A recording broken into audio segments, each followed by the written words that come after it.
Tangent का हम लोग लास्ट क्लास देखेंगे, जिसमें हम लोग पढ़ेंगे तीन चीज़ें।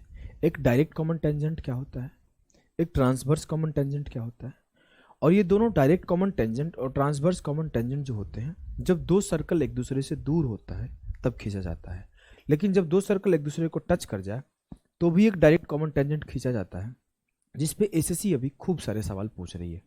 हाल फिलहाल के टाइम में CHSL 2024 का जो एग्ज़ाम चल रहा है उसमें भी आपके सवाल आए हुए हैं इस पे, और मैं YouTube पर भी एक छोटा सा वीडियो बना के 15-20 मिनट का इस पर्टिकुलर क्वेश्चन का पढ़ाया भी था, जब हमने कंटेंट तैयार कर लिया था तब।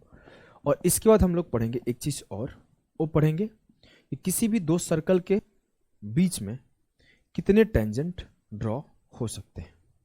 इसके बाद हम लोग पढ़ेंगे, जैसे यहाँ पे फोटो में दिखा रहा हूँ कि कितने तरीके से दो सर्कल के बीच में, ये चीज़ें भी हमने जब YouTube पे छोटी सी 20 मिनट की वीडियो डाली थी तो उसमें ये दोनों चीज़ें डिस्कस किया था। तो एक दो कमेंट आए थे, सर हम लोगों के लिए कब पढ़ा रहे हैं, तो आप लोगों के लिए भी शूट कर रहा हूँ। डिफरेंस थोड़ा सा होता है, जो कंटेंट है उसमें आप लोगों को पता चल गया होगा, ये वाली चीज़ वहाँ पे पढ़ाया था, खुद से ही फोटो बना के वहाँ पे पढ़ा दिया था। तो ये तीन चीज़ें आज हम लोग टेंजेंट के बारे में डिस्कस करने वाले हैं इस पर्टिकुलर सेशन में। और इसके बाद जो होगा आपका कंसेंट्रिक सर्कल के ऊपर डिस्कशन होगा, छोटा सा क्लास होगा कंसेंट्रिक सर्कल से कैसे कैसे सवाल आपके हाल फिलहाल के पेपर में आए हैं। कंसेंट्रिक सर्कल देखो ऐसा होता है, अब ये कंसेंट्रिक सर्कल में हमारे नंबर ऑफ टेंजेंट 0 होते हैं, लेकिन इस पे सवाल कैसे आए हैं इसके बाद के सेशन में आपका रहेगा। तो आ जाओ पढ़ते हैं। सवाल क्या है मेरे लाल, सवाल है कि length of direct common tangent. पहले आपको ये समझना है डायरेक्ट कॉमन टेंजेंट होता क्या है। जब दो सर्कल एक दूसरे से दूर हो और उनको कनेक्ट करने वाली जो लाइन होती है उसे डायरेक्ट कॉमन टेंजेंट कहते हैं, जो सीधा सीधा कनेक्ट कर दे, और जो थोड़ा घुमा फिरा के टेढ़ा टेढ़ा कनेक्ट करे, ऐसे जो इस तरीके से कनेक्ट कर रहा हो उसे हम लोग ट्रांसवर्स कॉमन टेंजेंट कहते हैं। ठीक है, ठीक है। अगर मैं बात करूं मेरे भाई मेरे यार, तो इसमें क्या होता है, अगर मैं बोलूं कि ये सेंटर ऑफ सर्कल है, ये भी सेंटर ऑफ सर्कल है, दोनों सेंटर ऑफ सर्कल है। अगर मैं इसे O1 से रिप्रेजेंट कर दूं और इसे O2 से, तो जो सेंटर के बीच का डिस्टेंस होता है उसे हम लोग D से रिप्रेजेंट करते हैं। तो D क्या है, distance between centre, distance between centre. ठीक ठीक।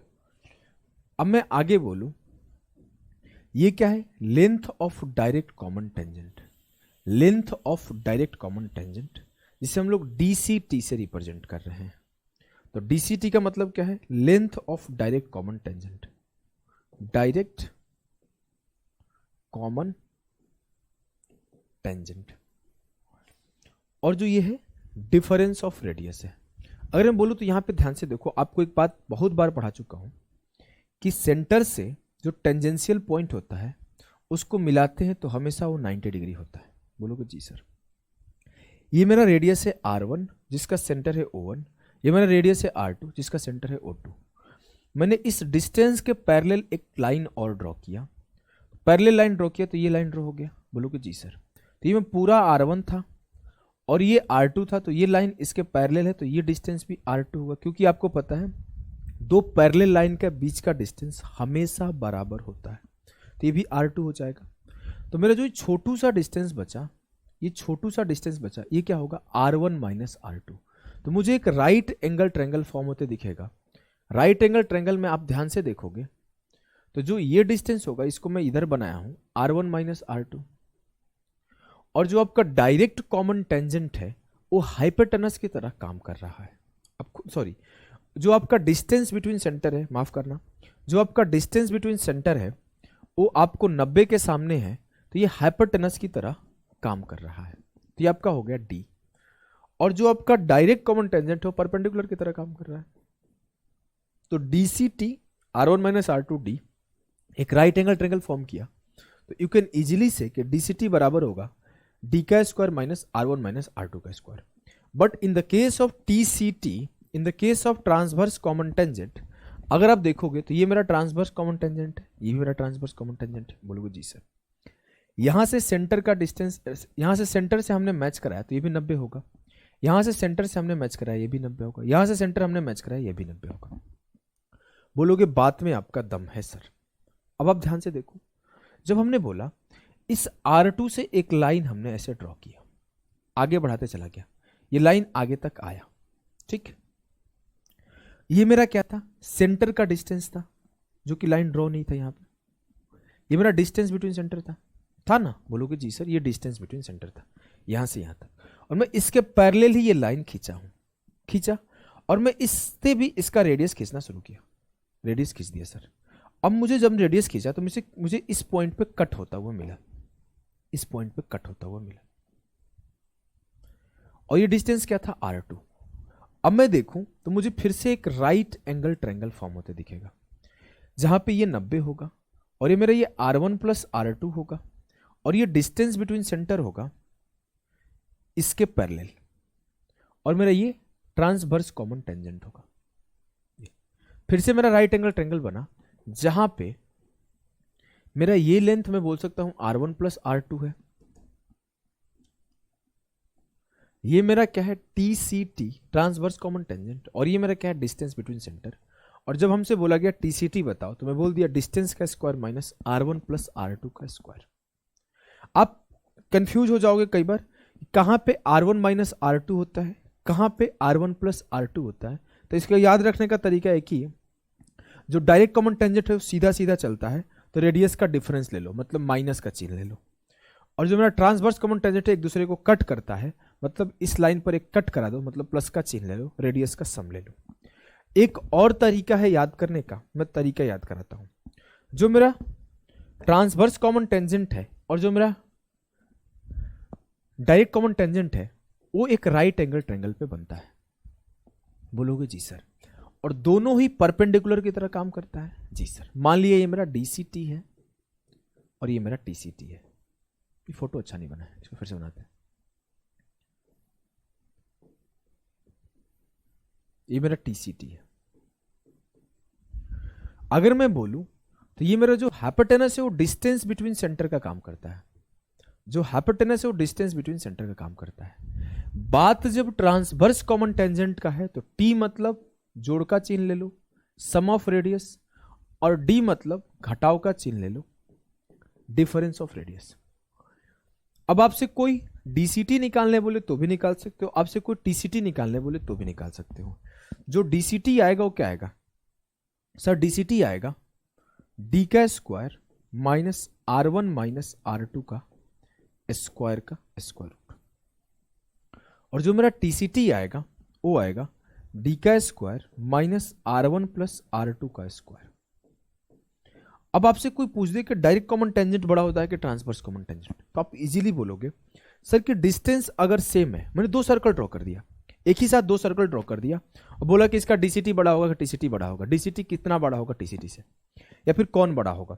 तो आपको इतना तो पता है ना कि जो डिस्टेंस है अगर दोनों बराबर है, तो एक से मैं R1 माइनस R2 छोटा संख्या घटा रहा हूं, और एक से R1 प्लस R2 बड़ा संख्या घटा रहा हूं, तो छोटा संख्या घटाऊंगा तो संख्या बड़ा मिलेगा, बड़ा संख्या घटाऊंगा तो संख्या छोटा मिलेगा। कैसे, मान लो मैं बोला 10 के स्क्वायर से एक बार 3 का स्क्वायर घटा रहा हूं, एक बार 10 के स्क्वायर से 8 का स्क्वायर घटा रहा हूं, तो हमेशा ये छोटा मिलेगा, हमेशा ये बड़ा मिलेगा, और ये छोटा मिलेगा। तो एक चीज और यहां से आप कंक्लूड करते हो कि जो डायरेक्ट कॉमन टेंजेंट होता है वो हमेशा बड़ा होता है ट्रांसवर्स कॉमन टेंजेंट के, हमेशा बड़ा होता है ट्रांसवर्स कॉमन टेंजेंट के। क्या ये बात आपके दिलो जहान में क्लियर है? बोलोगे जी सर एकदम क्लियर है। तो अलग अलग वेरिएशन से अलग अलग टाइप के सवाल आपके सामने पुटअप किए जाते हैं, कोई बहुत डिफिकल्ट सवाल कभी बनता नहीं है।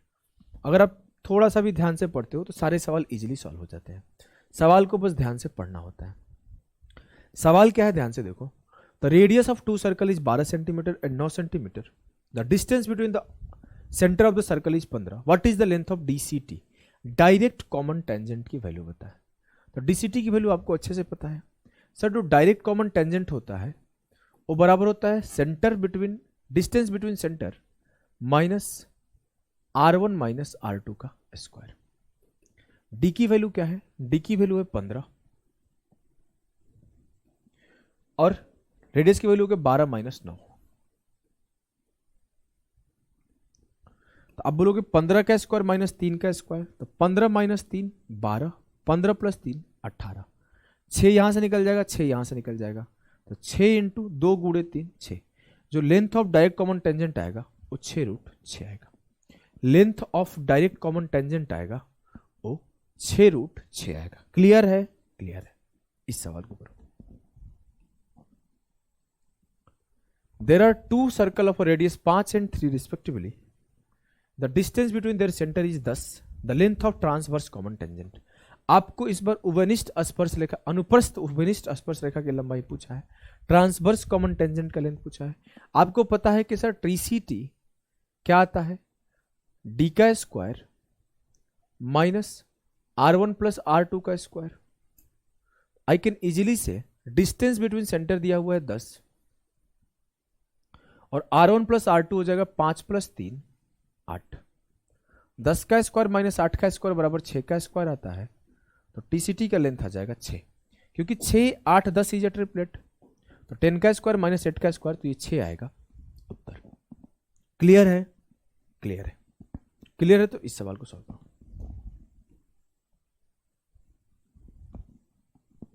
करो। There are two identical circle of radius 10 centimetre. If the length of DCT is 26, then what is the length of TCT? बहुत बढ़िया सवाल है, काफी लोग कर नहीं पाएंगे। आपको इस बात को अलग से लिखना चाहते हो तो लिख लो। If circle is identical or equal, if circle is identical or equal, if circle is identical or equal, then the length of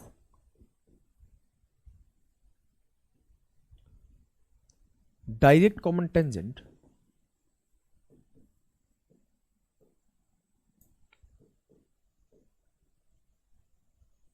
equals to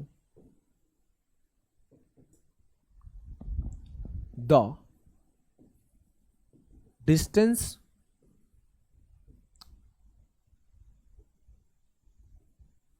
between centre. क्या हुआ इसका मतलब सर, जब आपका सर्कल जो है आइडेंटिकल या फिर उसके रेडियस बराबर हो गए, या फिर सर्कल का रेडियस सेम या सर्कल सेम साइज का हो गया, तो उस केस में जो डायरेक्ट कॉमन टेंजेंट का लेंथ होता है वो डिस्टेंस के बराबर होता है। कैसे होता है सर, फॉर्मूला क्या पढ़ाए थे, DCT बराबर होगा √d का square minus R1 minus R2 का स्क्वायर। अब आपको पता है, आपने ही बोल दिया कि रेडियस बराबर है, मतलब R1 बराबर है R2 के, R1 बराबर है R2 के।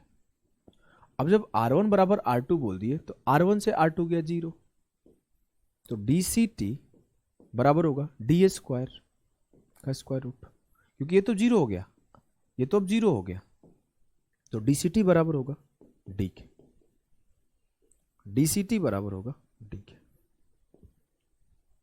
क्लियर? क्लियर है? बोलोगे जी सर क्लियर है, कोई समस्या नहीं।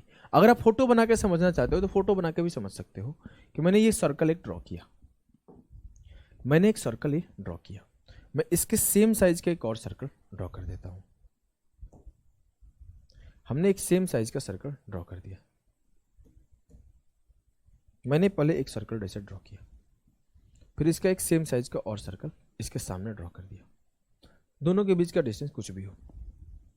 अब मैं बोलूं जो मेरा डिस्टेंस होगा ये होगा, और जो मेरा डायरेक्ट कॉमन टेंजेंट होगा ये होगा। क्या इस दोनों में कोई गैप रह जाएगा? सर नहीं, ये दोनों एक रेक्टेंगल फॉर्म करना शुरू कर देंगे। जहां पर ये रेडियस R है तो ये भी रेडियस R होगा, और ये D है तो ये भी D होगा। इस बात को आप ध्यान रख लेना, इस बात को आप ध्यान रख लेना।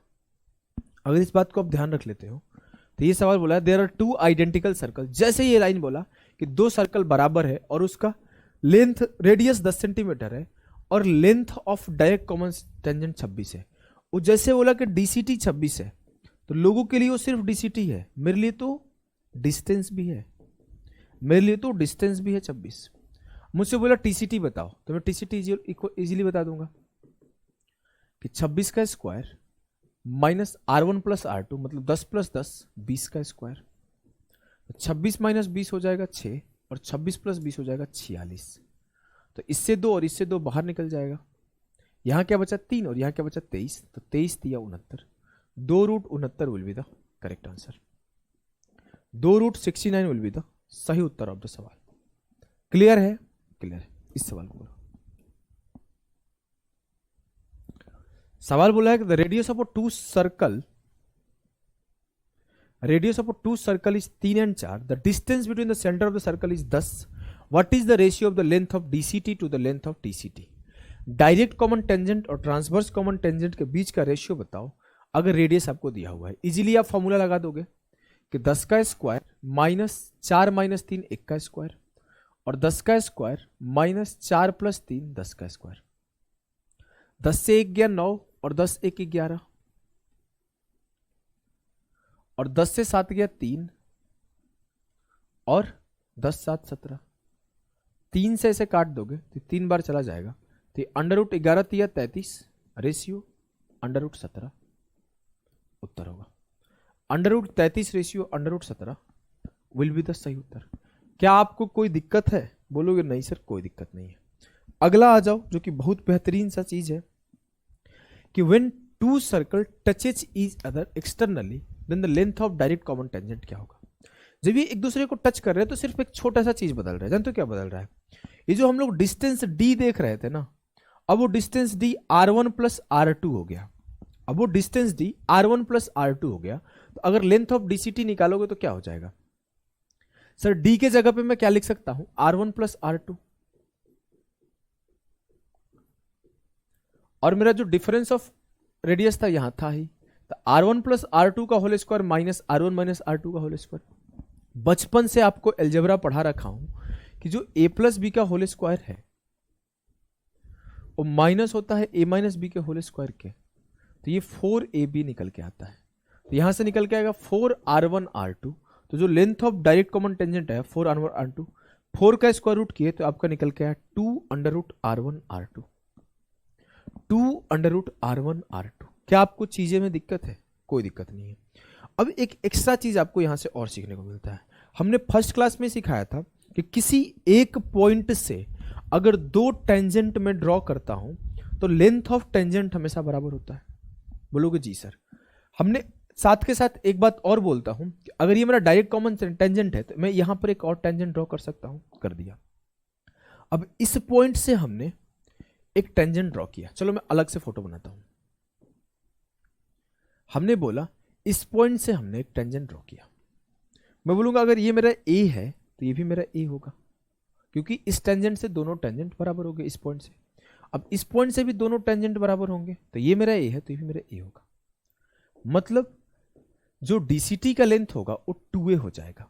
लेकिन सर डीसीटी का लेंथ मेरा आया क्या था? 2r1 r2। इसका लेंथ आया था 2√r1 इंटू r2। यही आया था ना? बोलोगे जी सर यही आया था।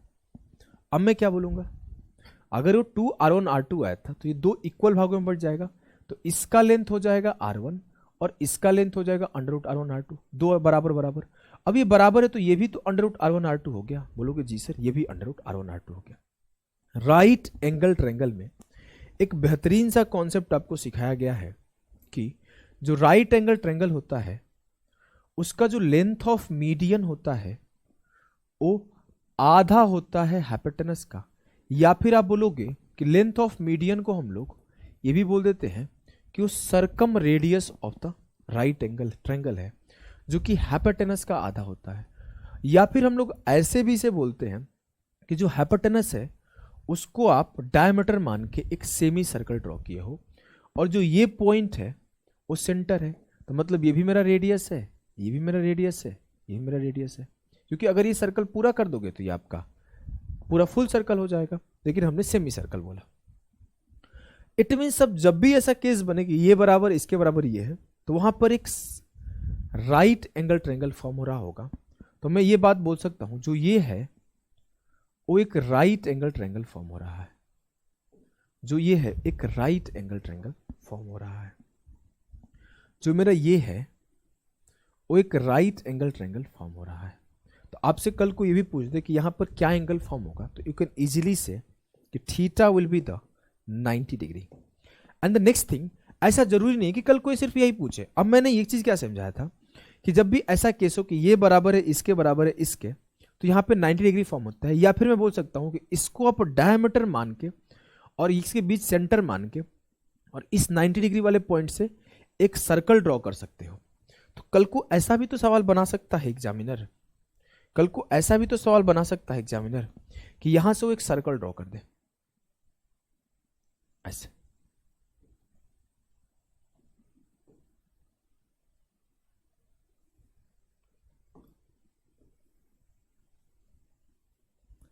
और पूछ दे इस सर्कल का कुछ भी एरिया पूछ दे, आयतन एरिया पूछ दे, आपका पेरीमीटर पूछ दे, और इसका रेडियस r1 दे दे, इसका रेडियस r2 दे दे।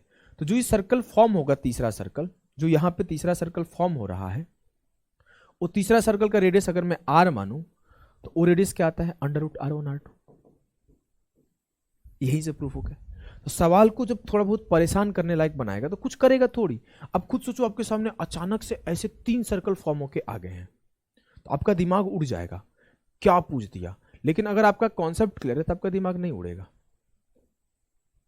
इस तरीके से 3 सर्कल वो बना के दे देगा ना, और कुछ कहेगा नहीं सवाल में, वो कुछ नहीं कहेगा, बोलेगा सिंपल सी बात, वो बोलेगा सिंपल सी बात कि ये मेरा रेडियस, आप कुछ भी दे दो, चलो मान लेता हूं ये रेडियस 9 है और ये रेडियस 4 है, और ये इसके टेंजेंशियल पॉइंट से कट कर रहा है, जहां पे ये टच कर रहे हैं। या फिर बोल दोगे all 3 circle cut at a same point, जो तीनों के तीनों सर्कल है वो सेम पॉइंट पे कट कर रहे हैं। इसका मतलब वही वाला कॉन्सेप्ट बन रहा है कि ये जो होंगे मेरा length of direct common tangent होगा, और यहां पे ये 90 फॉर्म हो रहा होगा। इट मीन्स मैं इजीली बोल दूंगा कि जो मेरा, अब मेरे से क्या बोलेगा कि जो थर्ड सर्कल है इसका रेडियस बताओ, इसका एरिया बताओ, इसका पेरीमीटर बताओ, कुछ भी पूछ लेगा। तो आप क्या बोलोगे, सर इसका जो रेडियस आएगा ना r बराबर √r1r2, 9 × 4 क्या आया 6, तो इसका रेडियस 6 आएगा। आप अब इजीली सॉल्व कर पाओगे, इसका रेडियस 6 आएगा, 6 आएगा। तो अगर कल को सवाल ऐसा फॉर्म करता है तो ये भी आप कर लोगे। मैंने उसी कॉन्सेप्ट का एक्सटेंशन बना दिया। लेकिन अगर बात करूं इस कॉन्सेप्ट को लेके, तो इस कॉन्सेप्ट को लेके 2022, 2023 और 2024 CHSL जो कि पेपर चल रहा है, इसमें ठूस ठूस के भर भर के सवाल पूछा जा रहा है। Question number 1, question number 2, question number 3, question number 4। क्या आपने कोई दिक्कत है, कोई कष्ट है? 4 सवाल आपके सामने हमने रख दिया। अब आप 1 सेकेंड में सॉल्व कर लोगे, 1 सेकेंड के अंदर आप सॉल्व कर दोगे। क्या है सवाल, in the given following figure there are 2 circle that touches each other externally, the radius of the first circle with a centre P is 25 centimetre, the radius of the second circle with a centre Q is 4 centimetre, find the length of their direct common tangent. Sir इसका जो direct common tangent का length आएगा ना, वो 2r1r2 आएगा। 2r1 मेरा 25 है और r2 मेरा 4 है, तो 100 का स्क्वायर रूट 10 होगा, तो 2 × 10 20 जो होगा मेरा उत्तर होगा, 20 जो होगा मेरा उत्तर होगा। क्लियर है जी सर। अब मैं चाहता हूं इसे भी आप खुद करना। अब इसमें करना क्या है, 17 × 7 119, 2√119। इसके अगले वाले में करना क्या है, कॉन्सेप्ट क्लियर है तो आपको 3 × 6 = 18, 2 × 3 = 6√2 आंसर होगा। इसमें करना क्या है, 12 × कितना है 8, 12 × 8 = 96। आप इजीली बोल दोगे 16, 4 दूना 8√6 हो जाएगा आंसर। खुद से करना चारों सवाल। आ जाओ आगे बढ़ते हैं। आगे है कि एक सवाल आपके मेंस में आया हुआ है इस कॉन्सेप्ट पर, अगर कल को दोबारा आएगा तो आपको याद रखना है कि maximum tangents can be drawn between 2 circle. अब आपको जब भी 2 सर्कल है उनके बीच में कितने टेंजेंट ड्रॉ कर किए जा सकते हैं। Maximum tangent can be drawn, maximum tangent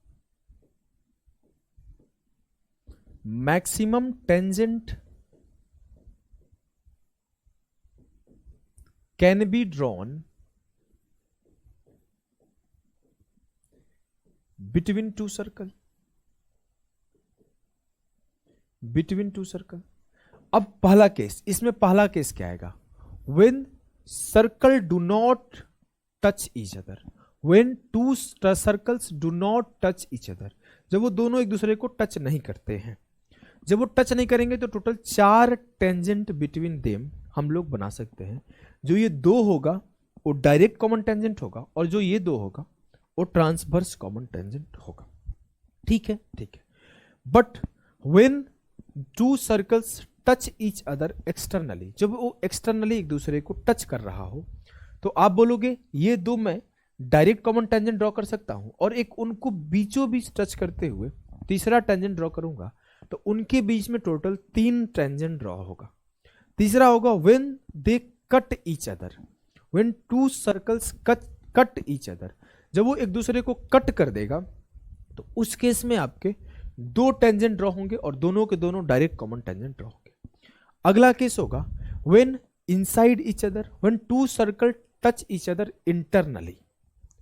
इसके पहले एक केस था when two circle touch each other externally, तो उस केस में हमने 3 बनाए थे। देखो एक्सटर्नली टच किया था तो 3 बनाए थे आपके सामने।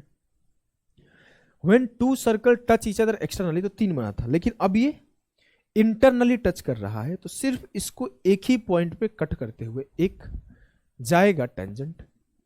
अगला जो होगा when inside each other both circle are concentric, मतलब उसका सेंटर सेम हो। इसके पीछे वाले में अगर देखो, ये इंटरनली कट तो कर रहा है लेकिन दोनों का सेंटर अलग है।